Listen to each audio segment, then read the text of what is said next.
করতেছি অল্প অল্প করে। এখনো পর্যন্ত মেয়ের জামা কিনতে বাকি আছে, বড় মেয়ের অনেক কিনিনি, কিন্তু দাম অনেক হয়ে যাচ্ছে, এই জন্য ঘুরতেছি, দেই কোথায় যে পাই।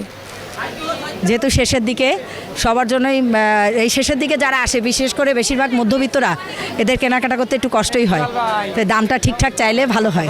এসে একটু জামা কাপড় দেখতেছি, দেখেই কিনবো, এই জন্য ছেলে মেয়ে সবাই নিয়ে আসি। 2টা ছেলে, একটা মেয়ে, বউ বাচ্চা নিয়েছে। ঈদ মানে ফ্যামিলি হচ্ছে বড়, সবার জন্য দেওয়া লাগে।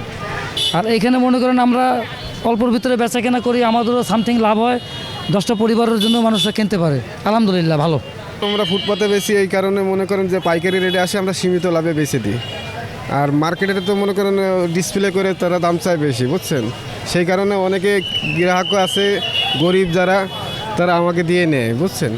আমরা কম দামে চিপ রেটে বেশি, একটা গেঞ্জি বেশি 150 টাকা, ভিতরে বেচে নাহলে 250 থেকে 300 টাকা, একই জিনিস।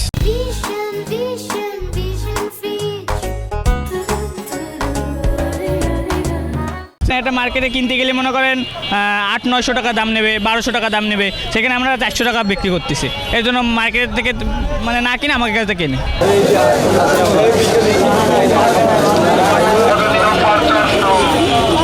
তিনটা জামা কিনেছি, আর 3টা পায়জামা কিনবো, আর অন্য সামগ্রী কিনবো।